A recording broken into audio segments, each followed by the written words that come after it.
seperti biasa nanti di sesi terakhir jika waktu memungkinkan antum bisa bersoal jawab. Untuk para pemirsa boleh di 0811-755-0606 dan untuk jemaah bisa langsung menuliskan pertanyaan di kertas dan disampaikan kepada ana. Baik, kita langsung saja mendengarkan untuk tidak memperpanjang mukaddimah, kita langsung saja kepada guru kita persilahkan falyatafadhal masykura wa mahjura. Baik, barakallahu fiik Ustaz, jazakallahu khairan untuk materi kita untuk hari ini. Semoga apa yang sudah disampaikan oleh guru kita bisa bermanfaat dan kita ambil pelajaran, dan yang paling penting adalah kita amalkan dalam kehidupan sehari-hari.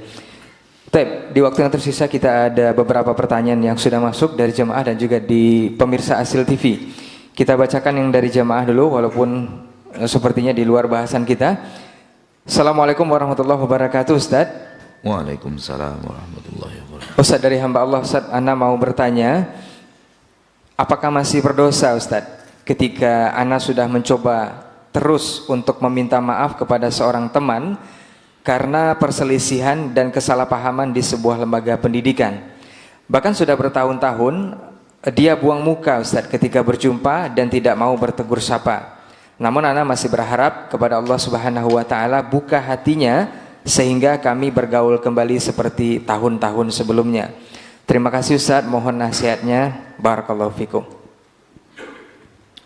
Tidak ada kewajiban kita untuk merubah sesuatu di hati orang lain. Allah tidak memberikan kepada kita kewajiban sampai kepada titik merubah sesuatu di hati orang lain. Ingat itu baik-baik. Bahkan Allah tidak memberikan kepada kita kekuatan, kemampuan untuk melakukan itu.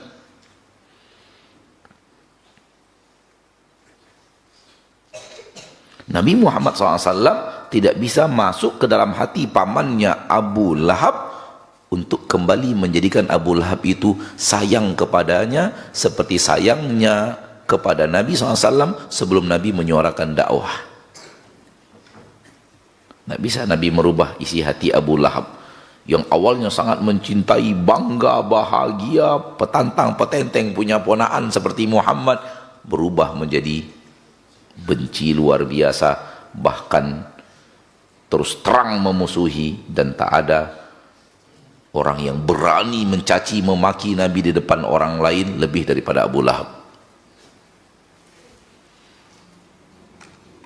Karena kalau yang mencaci Nabi dari suku lain, mereka berhati-hati. Ada orang Bani Hashim lain yang akan marah dan benci, walaupun Bani Hashim itu tak di atas agama Nabi Muhammad, tapi kalau Nabi Muhammad dicaci dan dimaki, dia akan bela, sama-sama Bani Hashim. Tapi kalau Abu Lahab yang mencela Nabi, tak ada Bani Hashim yang berani melarang. Abu Lahab ya petinggi Bani Hashim juga, paman Nabi sendiri.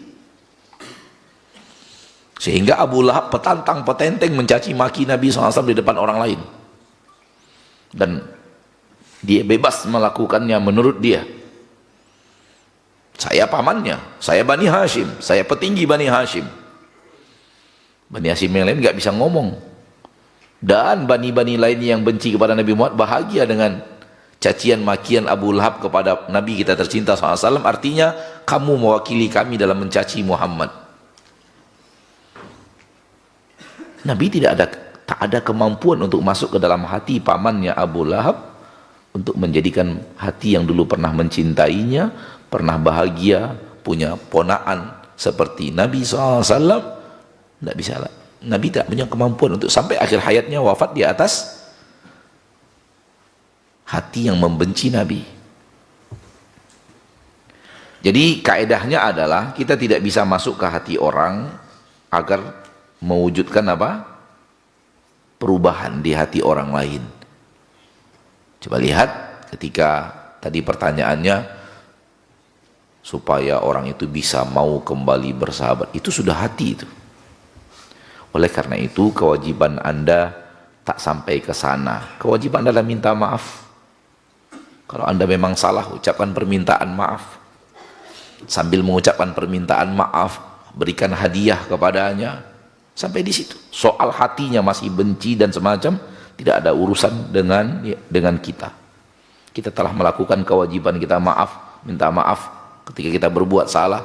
Dan alhamdulillah kalau kita lihat dari tadi pertanyaannya sepertinya sudah diulang-ulang permintaan maaf itu. Sudah berkali-kali diucapkan, tapi orang tersebut masih saja buang muka, masih saja tidak mau menyapa, masih saja.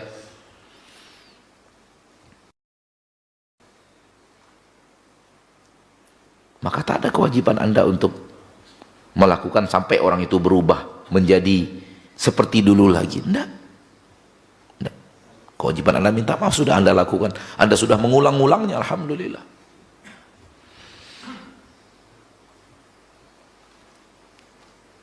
Oleh karena itu, bagi Anda saudaraku saudariku yang tidak atau belum terjadi konflik, jangan mendekati dunia konflik. Dulu bersemangat karena kita yakin merasa benar, lalu kita bersemangat, terjadi clash dengan saudara kita, dengan sahabat dekat kita, kemudian terjadi hati yang berjauhan. Sekarang menyesal, coba lihat efek dari konflik.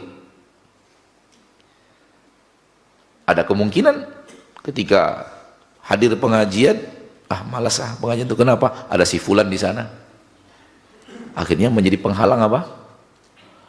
Penghalang kebaikan. Orang yang bermusuhan malas dia bertemu dengan orang yang dia benci di tempat tersebut. Ya atau tidak? Karena hatinya sudah sudah berjauhan.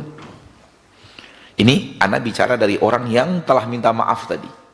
Adapun Anda yang buang muka, saya mengatakan itu tidak boleh. Saudara Anda telah minta maaf.